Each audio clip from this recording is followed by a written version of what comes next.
अस्सलाम वालेकुम doctor Mahmood Asghar, thank you for giving us time today. आप अपना इंट्रोडक्शन देंगे। मैं आई स्पेशलिस्ट और कैटरेक्ट सर्जन हूँ। मैं अल-शिफा हॉस्पिटल पाकपतन में पिछले 3 साल से आई डिपार्टमेंट में काम कर रहा हूँ। इसके अलावा मॉर्निंग में मैं LRBT आरफाला में एक बहुत बड़ी आई की NGO है, वहाँ पे पिछले 3 साल से एज अ कंसल्टेंट सर्जन काम कर रहा हूँ। ओके, किस तरह के मरीज़ आपके पास ज़्यादा आते हैं? जो आँखों के मरीज़ हैं ये उम्र के लिहाज से डिफरेंट उनकी जित उम्र के लिहाज से मुख्तलिफ़ तरीके से प्रेजेंट करते हैं। जैसे बच्चों में जो स्कूल गोइंग बच्चे हैं वो नज़र की कमज़ोरी के साथ बहुत ज़्यादा बच्चे हमारे पास रिपोर्ट होते हैं। इसके अलावा बच्चों में आँखों की मौसमी एलर्जी होती है। इसके अलावा जैसे सीजनल वायरल कंजक्टिवाइटिस जिसे हम शोबे चश्म कहते हैं वो होता है। फिर जो लोग हैं 20 से 40 साल की उम्र के दरमियान जो प्रोफेशनल है, कंप्यूटर यूज़ करते हैं, स्क्रीन का उनका यूज़ बहुत ज़्यादा है, वो डिजिटल आई स्ट्रेन या ड्राई आई के साथ हमारे पास प्रेजेंट करते हैं। जो लोग 40 साल की उम्र से ज़्यादा हैं उनको ब्लड प्रेशर है लंबे अरसे से, शुगर है लंबे अरसे से, तो वो आँखों के मसाइल जो ब्लड प्रेशर या शुगर की वजह से होते हैं उसके साथ हमारे पास प्रेजेंट करते हैं। इसके अलावा जो बड़ी उम्र के लोग हैं वो सफ़ेद मोतिया और बड़ी उम्र के साथ जो नज़र के पर्दे कमज़ोर होते हैं उसके साथ वो हमारे पास ना प्रेजेंट करते हैं। आप सबसे पहले ये बताएं कि जो स्क्रीन से ब्लू लाइट का जो डैमेज होता है आई का, उससे कैसे बचा जा सकता है? बेसिकली जो आज का मॉडर्न दौर है इसमें स्क्रीन टाइम बहुत ज़्यादा हो गया है। बच्चों से लेके बड़ों तक हर बंदा किसी न किसी तरह मोबाइल यूज़ कर रहा है। बहुत ज़्यादा लोग तो उसको एंटरटेनमेंट के लिए यूज़ कर रहे हैं कि बच्चे ख़ासकर जैसे छुट्टियों में घंटों मोबाइल इस्तेमाल कर रहे हैं। इसी तरह बड़े लोग वो ड्रामा सीरीज़ मूवीज़ को उसके ऊपर देख रहे हैं। जो प्रोफेशनल लोग हैं उनका बहुत सारे लोगों का काम जो है वो कंप्यूटर रिलेटेड हो गया है। इसकी वजह से जो बेसिकली हमारी उस लाइट एक्सपोजर की वजह से उस स्क्रीन के यूज़ की वजह से काफ़ी सारे मसाइल डेवलप होते हैं। मेनली मसला होता है कि हमारी आँखों के ऊपर ना एक टीयर फिल्म होती है जो आँख को गीला रखती है। जब हम बहुत ज़्यादा स्क्रीन यूज़ कर रहे होते हैं उसकी वजह से एक तो आइज़ मुसलसल वर्किंग की वजह से आइज़ के ऊपर इटसेल्फ स्ट्रेस होता है। वो जो टीयर फिल्म है वो जब भी हम ब्लिंकिंग करते हैं वो टीयर फिल्म अच्छे से आई के ऊपर ना स्प्रेड कर जाती है। तो हाई स्क्रीन की यूजेज की वजह से उस टीयर फिल्म का जो स्प्रेड है वो आंखों के ऊपर कम हो जाता है, ब्लिंकिंग रेट कम हो जाता है। एक दूसरा, जब अगर हमारी पोस्चर अच्छी नहीं है तो हमें नेक सर दर्द और गर्दन दर्द ये मसाइल भी शुरू हो जाते हैं। इसके अलावा बच्चों में बहुत ज़्यादा स्क्रीन यूज़ करने की वजह से दूर की नज़र कमज़ोर होने का ख़तरा होता है। स्पेशली फिर उन्हें क्लास में मसला होता है जब वो वाइट बोर्ड के ऊपर देख रहे हैं, उन्हें वो साफ से नज़र नहीं आ रहा होता, रीडिंग राइटिंग मुश्किल हो जाती है। बड़ों में इस ज़्यादा स्क्रीन की यूज़ की वजह से काला मोतिया बनने का, जिसे हम ग्लाकोमा कहते हैं, उसका रिस्क बहुत ज़्यादा बढ़ जाता है। ओके, तो ये जो ग्लाकोमा है और कैटरैक्ट्स है, इनके अंदर सफ़ेद मोतिया काला मोतिया, जी जी। इसमें क्या फ़र्क है? जो सफ़ेद मोतिया और काला मोतिया ये लफ्ज़ नाम तो मिलते जुलते लेकिन ये बिल्कुल अलग अलग बीमारियाँ हैं। जो सफ़ेद मोतिया है वो बेसिकली हमारी आँख के अंदर एक अंदरूनी लेंस है जो हमारी आँख की पुतली की बैक साइड पे है। वो जो आँख के अंदर जो रोशनी दाखिल हो रही है उसको पर्दे के ऊपर वो लेंस फोकस कर रहा होता है। उस लेंस के अंदर जब धुंधलापन आ जाता है उससे हम सफ़ेद मोतिया कहते हैं। उसकी सबसे बड़ी वजह जो है वो हमारी उम्र का ज़्यादा हो जाना। जो 50 साल या उससे ज़्यादा उम्र के लोग हैं उनमें ये बहुत ज़्यादा कामिल है। जो काला मोतिया ये एक बिल्कुल अलग बीमारी है। काला मोतिया में हमारी आई के अंदर एक लिक्विड बन रहा होता है जिसे हम एक्वस ह्यूमर कहते हैं, और ये लिक्विड आँख के अंदर एक प्रेशर बनाता है। वो प्रेशर जो नॉर्मल लोगों में 8 यूनिट से लेकर 21 यूनिट तक होता है, काला मोतिया में ये प्रेशर मुख्तलिफ मैकेनिज़्म के तहत ना बढ़ना शुरू हो जाता है और वो पीछे आँख के जो पर्दे के ऊपर जो आँख की रगें हैं उसको डैमेज करना शुरू करता है। तो काला मोतिया जो है वो आँख के अंदर जब प्रेशर बढ़ता है उसको हम काला मोतिया कहते हैं। और दोनों की ही तशखीस, दोनों की ही जो है तरीका इलाज वो बिल्कुल अलग अलग है। ये रिवर्सिबल हैं बीमारियाँ दोनों? जो सफ़ेद मोतिया है उसको ऐसा वो भी रिवर्सिबल नहीं है। हम उसको जदीद लेज़र फेको जिसे हम कहते हैं उसके ज़रिए हम उस मोतिया को ख़त्म करते हैं और आँख के अंदर नया एक आर्टिफिशियल लेंस इम्प्लांट कर देते हैं। लेकिन जो काला मोतिया है उसकी वजह से जो नज़र चली जाती है, जो डैमेज उसने कर दिया वो परमानेंट है, वो मुस्तकिल है, उसको हम रिवर्स नहीं कर सकते। हम प्रेशर को कंट्रोल करते हैं कि आने वाले वक्त में मज़ीद जो प्रेशर, जो ज़्यादा प्रेशर की वजह से आइज़ को डैमेज हुआ है वो कम से कम रहे। तो प्रेशर को हम कंट्रोल करके मुस्तकबिल में होने वाले नुकसान को बचाने की कोशिश कर रहे होते हैं, लेकिन काला मोतिया जो नज़र को नुकसान कर चुका तो वो वापस नहीं आता। ओके, इसी से एक क्वेश्चन ये भी है कि फिर रेगुलर आई एग्ज़ाम्स की कितनी इंपॉर्टेंस है? बहुत ज़्यादा इंपॉर्टेंट है, बहुत ज़्यादा इंपॉर्टेंट है। जैसा कि मैं पहले बता रहा था कि हाई स्क्रीन की वजह से आइज़ के ऊपर स्ट्रेस बहुत आ गया है। बच्चों की आई साइड भी साल में एक दफ़ा ज़रूर चेक होनी चाहिए। इसी तरह जो 40 साल से ऊपर लोग हैं उनकी करीब की नज़र चेक होना, उनके पर्दों का मुआयना होना, उनकी आंखों का सफ़ेद मोतिया काला मोतिया के लिहाज से मुआयना होना, ये बहुत ज़रूरी है। उन्हें भी चाहिए कि साल में एक दफ़ा ज़रूर चेकअप करवाएं। इसी तरह वो लोग जिनको शुगर या ब्लड प्रेशर है, एक तो जो ही उनको शुगर या ब्लड प्रेशर की तशख़ीस होती है हाई ब्लड प्रेशर की, तो एक दफ़ा जो उनके फिजिशियन है या पेशेंट को ख़ुद चाहिए कि वो अपनी आई साइड का मुआयना करवाएं। और जब शुगर या ब्लड प्रेशर कम से कम उन लोगों को जिनको 5 साल हो गए इस डिज़ीज़ के साथ, उन्हें भी चाहिए कि साल में एक दफ़ा अपनी आइज़ का ज़रूर मुआयना करवाएं। सही है। आई हेल्थ का ओवरऑल हेल्थ से कितना लिंक है? देखिए, जो जैसे लर्नर हैं, जो बच्चे हैं लर्नर हैं, वो 90% जो चीज़ देख रहे हैं उससे लर्न कर रहे हैं। हम जो चीज़ देख रहे हैं, हमने पढ़ना भी है तो हमने पहले उसको देखना है।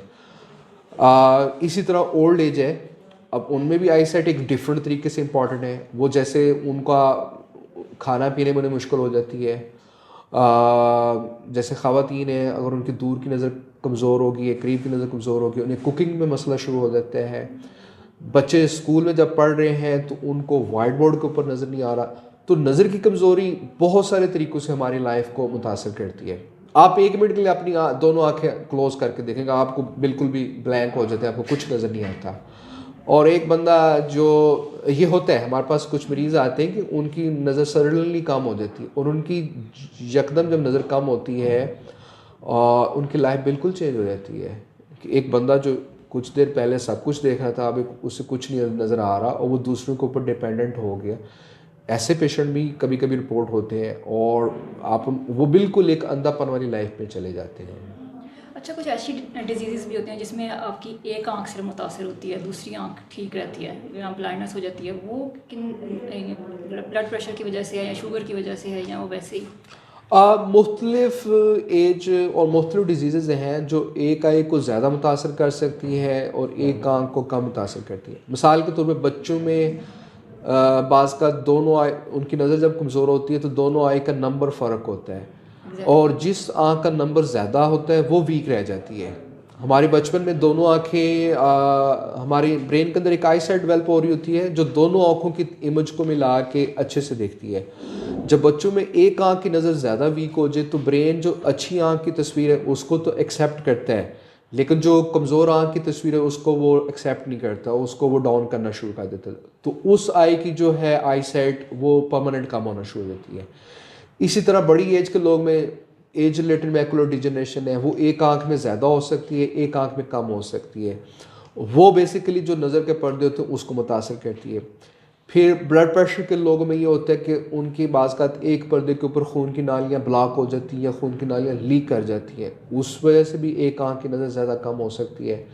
सफ़ेद मोतिया एक आंख में ज़्यादा हो सकता है, एक आंख में कम हो सकता है। जिस आंख में ज़्यादा होता है उसकी नज़र ज़्यादा कम कर देता है। इसी तरह जो शुगर वाले मरीज़ हैं उनके पर्दे भी शुगर की वजह से एक आंख में ज़्यादा मुतासर हो सकते हैं। तो ये मुमकिन है कि एक ही बीमारी दोनों आइज़ में अलग अलग तरीके से नज़र को कमज़ोर करे। ठीक है, तो इसका रिस्क किस तरह कम किया जा सकता है? क्योंकि स्क्रीन टाइम तो है, आज जी, की जनरेशन जी। का ज़्यादातर काम भी ऑनलाइन ही होता है, जी। तो वो किस तरह से इसको रिस्क को रिड्यूस कर सकते हैं? अच्छा, जो स्क्रीन रिलेटेड रिस्क है उसमें तो हम आई स्पेशलिस्ट एक रूल बताते हैं जिसे हम 20-20-20 रूल कहते हैं। वो ये होता है कि आप हर 20 मिनट के बाद ना स्क्रीन से टोटली ऑफ हो जाए। कंप्यूटर से मोबाइल आप जो भी यूज़ कर रहे हो उसको कम्प्लीटली 20 मिनट के बाद ना एक दफ़ा 20 से 30 सेकंड की ब्रेक लें। 20 फुट की दूरी पे कोई 20-30 सेकंड देखें ताकि आपकी आइज़ ज़रा रिलैक्स हों। तो एक तो वो रूल वो है। फिर ख़ुद से ट्राई करें कि जब हम स्क्रीन यूज़ कर रहे हैं हम अपनी आंखों को ब्लिंक करने की कोशिश करें। इसके अलावा जब भी कभी लगे कि स्क्रीन के यूज़ की वजह से आंखों में चुभन होती है, स्क्रीन की लाइट आंखों को चुभना शुरू हो गई है, या स्क्रीन के यूज़ की वजह से लगता है कि आंखें रेड होना शुरू हो गई हैं, जब सुबह उठें आंखों में वाइट डिस्चार्ज फील हो, उस सूरत में तो फ़ौरन से आई स्पेशलिस्ट को दिखाना और उसकी ट्रीटमेंट करवाना ज़रूरी है। और जो मैं पहले डिस्कस कर रहा था कि जो लोग हैं ब्लड प्रेशर शुगर के मर्ज़ के लोग हैं या जिनकी 40 साल से उम्र ज़्यादा है वो अपना रेगुलर चेकअप करवा सकते हैं। ओके, तो ड्राई आई के क्या सिम्टम्स हैं और ट्रीटमेंट क्या है? ड्राई आई बेसिकली आंखों के ऊपर जो लुब्रिकेशन के लिए टीयर्स बार रहे होते हैं उसकी कमी को हम सिंपली ड्राई आई कहते हैं। अब ये लुब्रिकेशन काफ़ी सारे तरीक़ों से हमें हेल्प आउट करते हैं।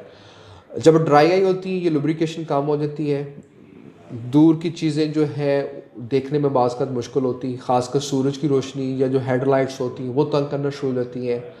कंप्यूटर यूज़ करते हुए हमें बहुत जल्दी आंखों के ऊपर थकावट फील होना शुरू हो जाती है। फिर जो स्क्रीन के इस्तेमाल के बाद हमें लगेगा कि आंखें रेड हो गई हैं, आंखों के अंदर खारिश, आंखों के अंदर चुभन, या बाज़ का जब ड्राई आई ज़्यादा होती है तो इस तरह फील होता है जैसे आंखों के अंदर किसी ने रेत के ज़रे डाल दिए।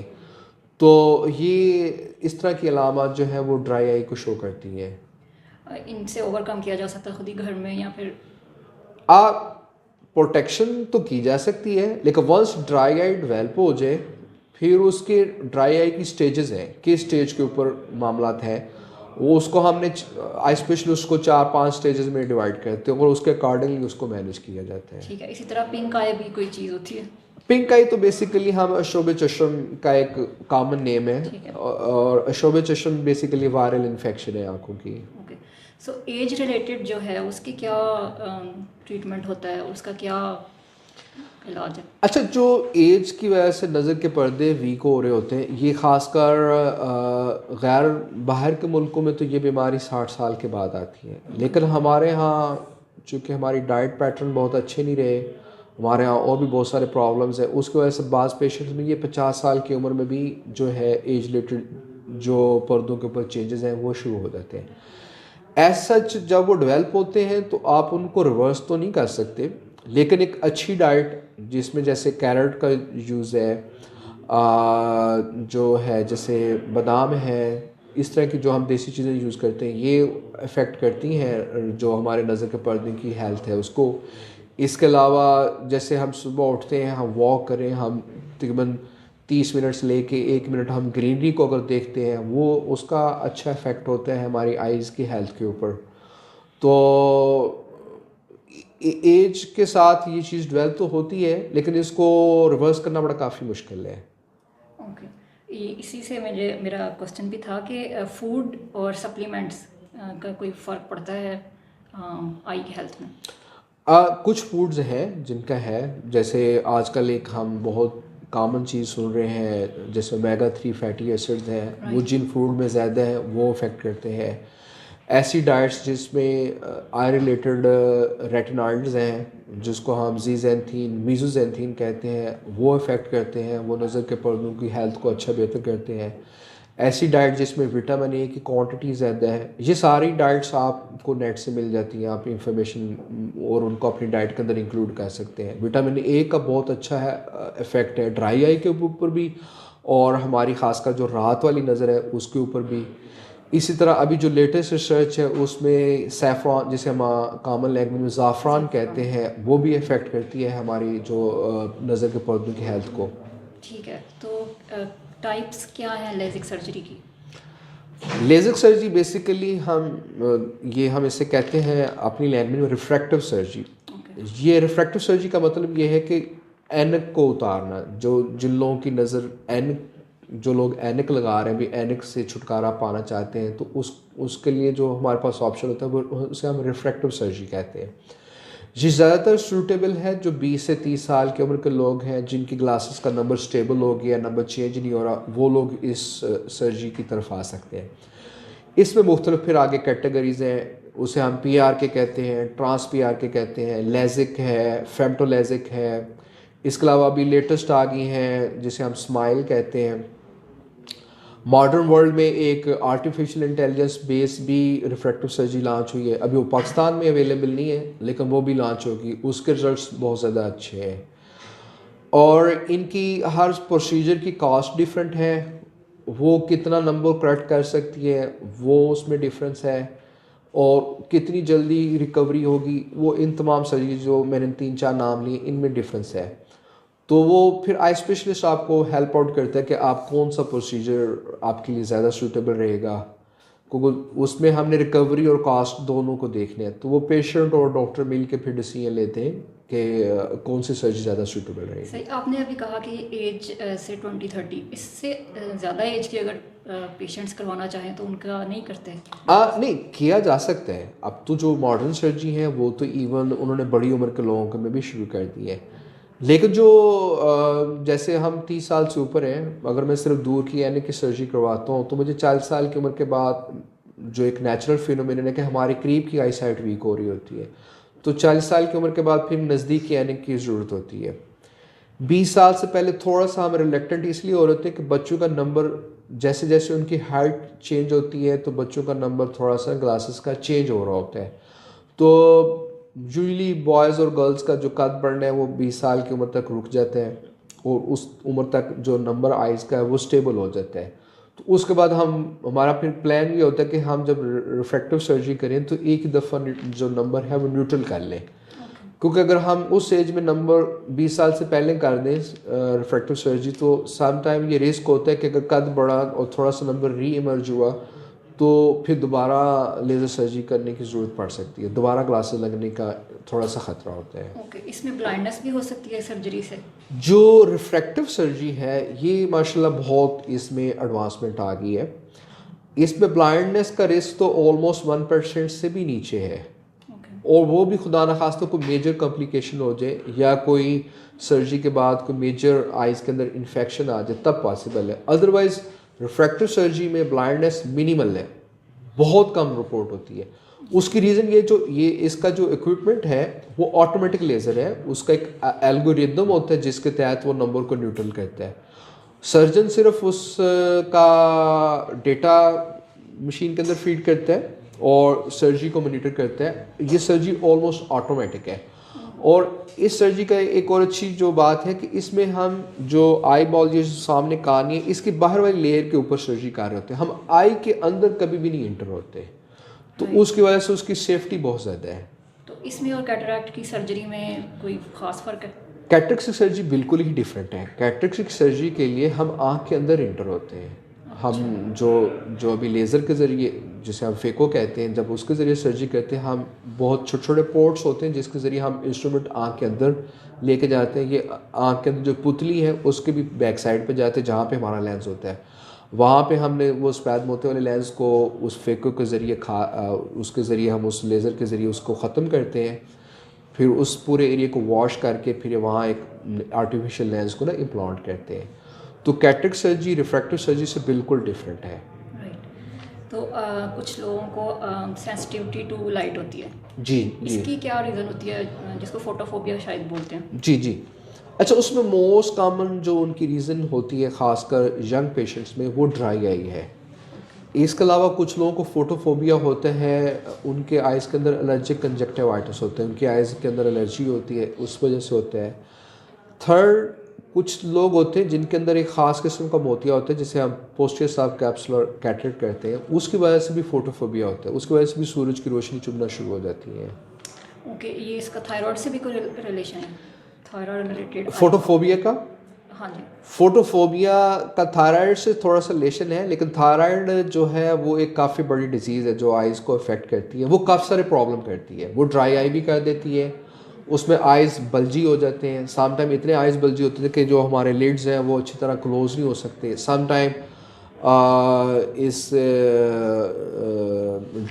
थायराइड आई डिजीज़ की वजह से आइज़ के अंदर काला मोतिया भी डेवलप हो जाता है, तो वो काफ़ी सारे मसाइल करती है। और ये एज से किसी ख़ास एज में होते हैं या फिर जो छोटी उम्र के लोग? नहीं, इसका जो थायराइड आई डिज़ीज़ का रिलेशन है ख़ासकर उन लोगों को जिनको थायराइड का मसला है, और उसमें एक ख़ास थायराइड की डिजीज़ है जिसे हम ग्रेव्स डिजीज़ कहते हैं। आम लैंग्वेज में हम उसे ये कहते हैं कि उसका थायराइड बढ़ गया।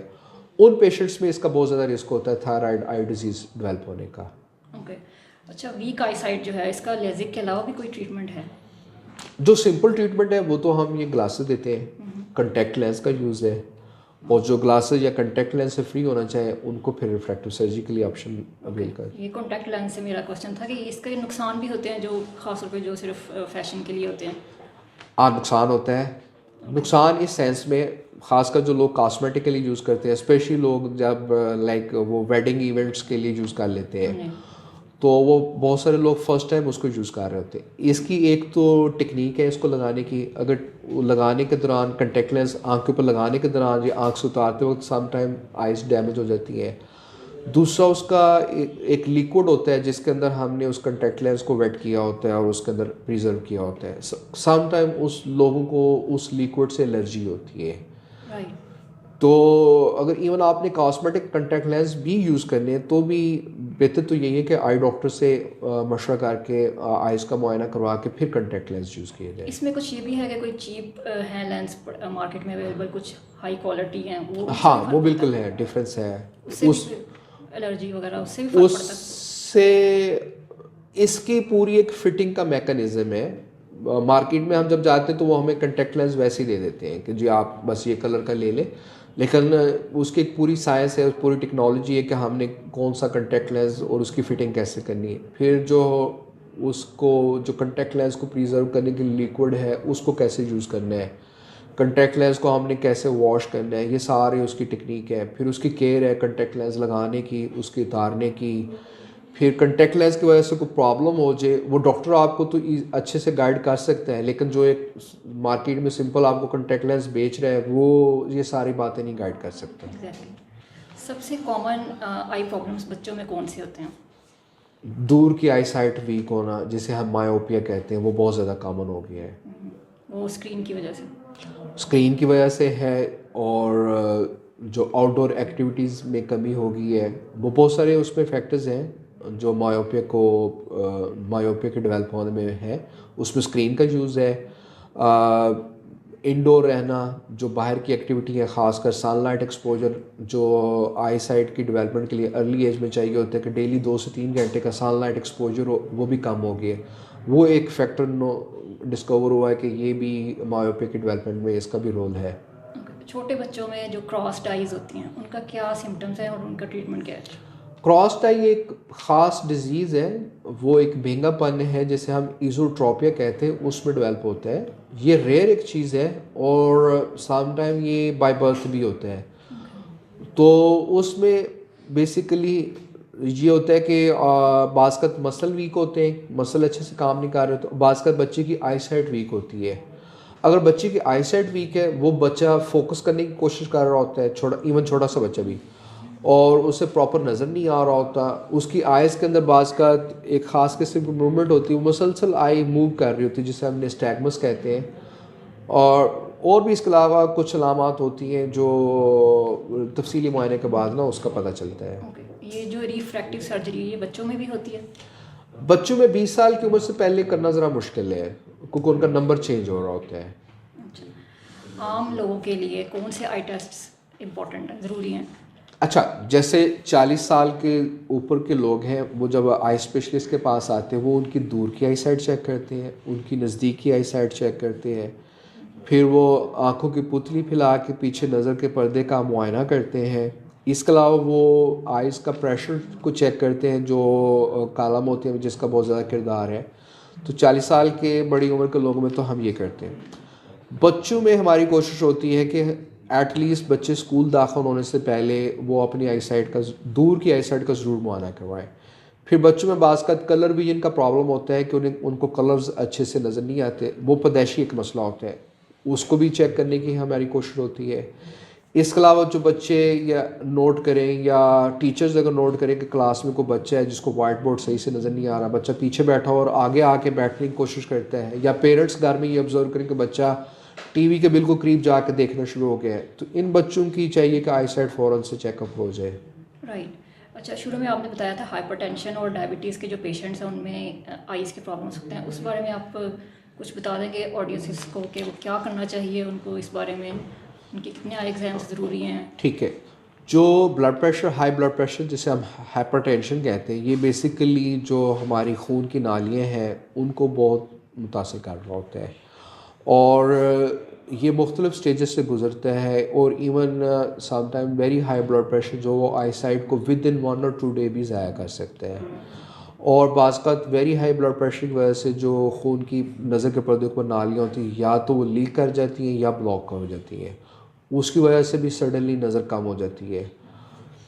जो शुगर है वो शुगर तो दो कैटेगरीज़ में मेनली डिवाइड है। एक को हम टाइप 1 डायबिटीज़ कहते हैं जो अर्ली एज में हो जाती है और इन लोगों को इंसुलिन लगाने की ज़रूरत होती है। और दूसरी शुगर की कैटेगरी जिसे हम टाइप 2 डायबिटीज़ कहते हैं, ये थोड़ा सा ओल्ड एज में होती है, 30 ईयर प्लस होती है। इसमें शुरू में इंसुलिन की ज़रूरत नहीं होती, शुरू में डाइट और मेडिसन जो खाने वाली मेडिसन उसके साथ कंट्रोल हो जाती है। लेकिन जितना ड्यूरेशन डायबिटीज़ का बढ़ता है ये बहुत मुख्तलिफ़ तरीक़ों से आइज़ को अफेक्ट करती है। डायबिटीज़ की वजह से आँखों में सफ़ेद मोतियाँ बनने का रिस्क ज़्यादा होता है, काला मोतियाँ बनने का रिस्क ज़्यादा होता है, नज़र के पर्दों के ऊपर खून की छोटी छोटी नालियाँ लीक करना शुरू हो जाती हैं, कुछ ब्लॉक होना शुरू हो जाती है, उसकी वजह से कि नज़र के पर्दों के ऊपर नई खून की नालियाँ बनना शुरू हो जाती हैं और वो बहुत ज़्यादा वीक होती हैं। वो उन जो नई खून की नालियाँ बनती हैं वो ब्लीड कर सकती हैं, वो जो नज़र वाला पर्दे का सेंटर है उसके ऊपर बन जाती है, उसके ऊपर एक झिल्ली बना देती हैं। बाज़ का वो जब ज़्यादा डेवलप होती हैं तो वो एक ख़ास किस तरीके से नज़र के पर्दे को उखाड़ देती हैं। एक ख़ास किस्म का बड़ा सीवियर किस्म का डेंजरस किस्म का वो एक काला मोतिया डेवलप कर सकती है। तो शुगर जो है वो आँख को बहुत तरीक़ों से आँख की नज़र को ना डैमेज कर सकते हैं।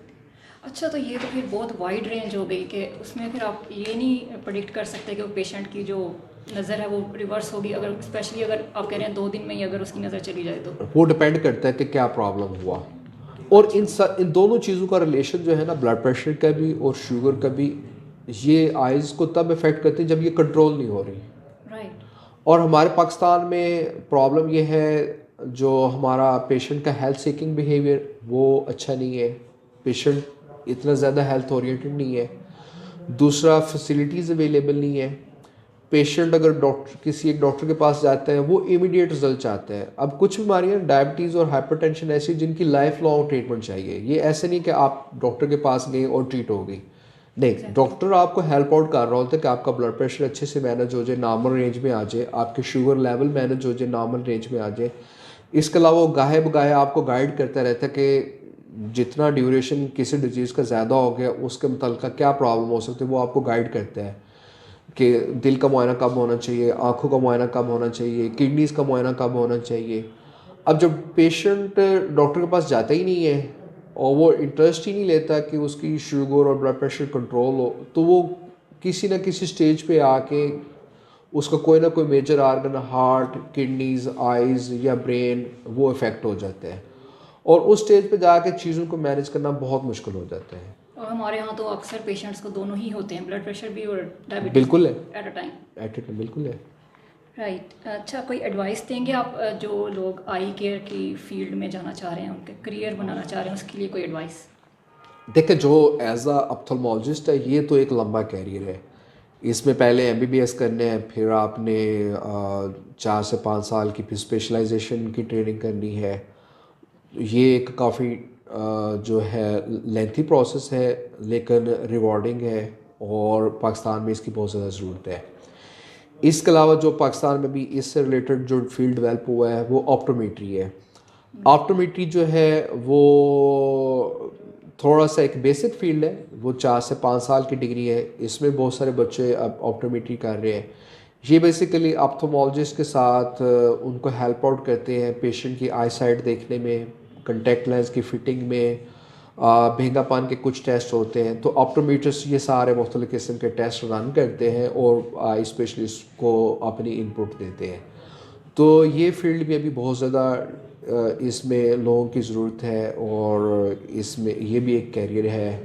तो आई स्पेशलिस्ट तो एमबीबीएस के बाद है, ऑप्टोमेट्री एक आप डायरेक्ट ही एफएससी के बाद जो है 5 साल की डिग्री वो कर सकते हैं।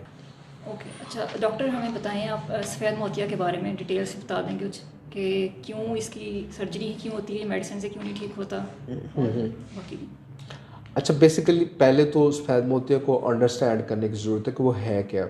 हमारी आई के अंदर ना 2 लेंस है, एक बैरूनी लेंस है जिसके ज़रिए से आई के अंदर लाइट इंटर होती है, इसे हम कॉर्निया कहते हैं। कॉर्निया के पीछे आँख की पुतली है, ये आँख की पुतली का साइज़ छोटा बड़ा और होता है। बेसिकली उसका मकसद है कि आँख के अंदर जितनी रोशनी आ रही उस लाइट को कंट्रोल करे, ना बहुत ज़्यादा रोशनी ना बहुत ज़्यादा कम रोशनी आँख के अंदर दाखिल हो। बिल्कुल इस पुतली के पीछे हमारी आंख का अंदरूनी लेंस है, और वो जितनी आंख के अंदर लाइट इंटर हुई है उसको वो फोकस कर देते हैं नज़र के पर्दे के ऊपर। इस अंदरूनी लेंस के अंदर जब धुंधलापन आता है उसे हम सादा ज़ुबान में स्पैज़मोतिया कहते हैं, और मेडिकली हम उसे कैटरेक्ट कहते हैं। अब जो कैटरेक्ट है इसके लिए कोई अभी तक मेडिसिन डिस्कवर नहीं हुई कोई कि हम कोई मेडिसिन यूज़ करें जिसकी वजह से स्पैज़मोतिया जो बने हैं वो ख़त्म हो जाए। इसका वाहिद हल है कि इसकी सर्जरी की जाए, स्पैज़मोतिया को निकाला जाए और आँख के अंदर लेंस इम्प्लांट किया जाए। अब पहले दौर में स्पैज़मोतिया के पकने का इंतज़ार किया जाता था, जिस स्पैज़मोतिया बहुत ज़्यादा हो जाए, वो बिल्कुल ही नज़र को ख़त्म कर देता था, उस वक्त पेशेंट ऑपरेशन करवाता था। लेकिन उस दौर में एक बड़े कट के ज़रिए से उस स्पैज़मोतिया को निकाला जाता था। उस कट को सील करने के लिए उसके ऊपर 3 से लेके 5, 6 या 7 स्टिच लगाने पड़ते थे। लेकिन जैसे जैसे वक्त गुज़रा, नई चीज़ें डेवलप हुई, तो इसके लिए एक लेज़र डिज़ाइन होगी जिसे हम फेको इमल्सिफिकेशन कहते हैं। फेको इमल्सिफिकेशन के ज़रिए ये होता है कि बहुत बारीक छोटे से कट्स होते हैं, ओनली 2 मिलीमीटर के, उसके ज़रिए से फेको के इंस्ट्रूमेंट्स जो है वो आँख के अंदर इंटर होते हैं। हम उस स्पैज़मोतिया की उस फेको के ज़रिए सर्जरी करते हैं, उस स्पैज़मोतिया वाले एरिया को अच्छे से साफ़ करके वहाँ पे लेंस इम्प्लांट करते हैं। और इन छोटे एंट्री पॉइंट्स की वजह से ना जो लेज़र वाला ऑपरेशन है स्पैज़मोतिया के लिए, उसके अंदर एक तो स्टिचेस नहीं लगाने पड़ते, और अगर पेशेंट अच्छे से कोऑपरेटिव हो तो उसको हम बगैर इंजेक्शन के भी कर सकते हैं। हम इंजेक्शन लगाते हैं आँख को सुन करने के लिए, तो वो कतरे होते हैं, आँख के ऊपर कतरे डालते हैं जिससे वो प्रोसीजर पेन फ्री रहता है। तीसरा जो इसमें जो लेंस इम्प्लांट करने की ज़रूरत इसलिए होती है कि जो हमारा नेचुरल लेंस है उसकी एक अपनी पावर है, वो एक अदसे की तरह काम करता है। अगर हम सिर्फ मोतिया का ऑपरेशन कर दें, लेंस इम्प्लांट नहीं करें, तो हमें काफ़ी हैवी नंबर की 10 नंबर या उससे ज़्यादा नंबर की ना ग्लासेस की फिर ज़रूरत होती है। उस ग्लासेस की नीड को ख़त्म करने के लिए आँख के अंदर ना वो आर्टिफिशियल लेंस इम्प्लांट कर दिया जाता है। Okay right. अच्छा, एक क्वेश्चन वैसे मुझे वैसे ही मैं मतलब जब डॉक्टर्स को देखती हूँ, जैसे योरसेल्फ भी आपने भी ग्लासेस लगाई हैं जी, तो आपने अपनी लेज़िक सर्जरी क्यों नहीं की? अच्छा, जो मुझे ग्लासेस लगी थी, आई वाज लाइक 1997 में, उस वक्त 6th क्लास में था जब मुझे फ़र्स्ट टाइम ग्लासेस लगे। और इनिशियली मुझे उस दौर में तो रिफ्रैक्टिव सर्जरी का इतना पता भी नहीं था, हमारे पेरेंट्स की इतनी उसके बारे आगाही भी नहीं थी। जब मैं इस फील्ड में इंटर हुआ और मैं उस वक्त, और जब हम आई स्पेशलिस्ट, मैंने अभी मेरी उम्र तकरीबन 42 ईयर्स हो गई है, अब भी मेरी रिफ्रैक्टिव सर्जरी हो सकती है, मेरे दूर के ग्लासेस ख़त्म हो जाएंगे, लेकिन मुझे करीब के ग्लासेस की फिर ज़रूरत पड़ जाएगी। तो अगर मेरी एज होती और मुझे इंफॉर्मेशन होती, मैं 20 साल की उम्र, आज से 20 साल की उम्र में होता, 20 साल पीछे होता, तो मैं ज़रूर रिफ्रैक्टिव सर्जरी करवाता। मुझे ख़ुद को ये काफ़ी अर्सा रहा। अब हम अपने पेशेंट्स को ऑफ़र करते हैं, उन्हें पूरा गाइड करते हैं कि उनके लिए कौन सी सूटेबल सर्जरी है, क्या एज है, उसके अकॉर्डिंगली एक किस्म का मैं उस सर्जरी के लिए ओवर एज हो गई हूँ। ओके, ये मेरा क्वेश्चन इसलिए भी था क्योंकि मैंने बहुत सारे डॉक्टर्स देखे हैं जो कि जिनके ग्लासेस होते हैं बट वो लेज़िक सर्जरी नहीं करते। असल में जो पाकिस्तान में ये फील्ड अभी ज़्यादा लॉन्च हुआ है, ये को पिछले समझ लें को 8-10 साल में पाकिस्तान में इसके अंदर ना डेवलपमेंट हुई है, और जो इसकी लेज़र की मशीन है वो बहुत ज़्यादा एक्सपेंसिव है। इस टाइम एक लेज़र जो रिफ्रैक्टिव सर्जरी का यूनिट है उसको इंस्टॉल करने का खर्चा तकरीबन पाकिस्तानी को 20 करोड़ रुपए के करीब है, और बहुत सारे लोग अभी भी इसको अफोर्ड नहीं करते। अब कुछ सेंटर्स ने डिस्काउंटेड रेट्स के ऊपर रिफ्रैक्टिव सर्जरी करना शुरू की है। स्टिल काफ़ी सारे पेशेंट्स के लिए, ख़ासकर जो पुअर पेरेंट्स हैं, उनके लिए तो काफ़ी मुश्किल है रिफ्रैक्टिव सर्जरी स्टिल करवाना। दूसरा, जो कि जब 10 साल पहले ये सर्जरी बहुत कम हो रही थी, लोगों की इंफॉर्मेशन काफ़ी कम थी। अब हमारे एक टीचर हैं डॉक्टर आमिर मुस्तकीम है रावलपिंडी में, उन्होंने अपने बच्चों की, वो ख़ुद ग्लासेस लगाते हैं लेकिन उनके 3 बच्चे हैं, तीनों की उन्होंने ख़ुद अपने बच्चों की रिफ्रैक्टिव सर्जरी की है। राइट। अच्छा, रिफ्रैक्टिव सर्जरी सिर्फ दूर की नज़र के लिए होती है? जो पहले रिसर्च और इक्विपमेंट्स आए हैं वो दूर की नज़र को हैंडल कर रहे थे, अभी modern surgery artificial intelligence related develop हुई है, वो दूर और नज़दीक दोनों ग्लासेस को कवर कर सकती है, लेकिन वो अभी पाकिस्तान में अवेलेबल नहीं है। Right, okay, thank you so much. Welcome.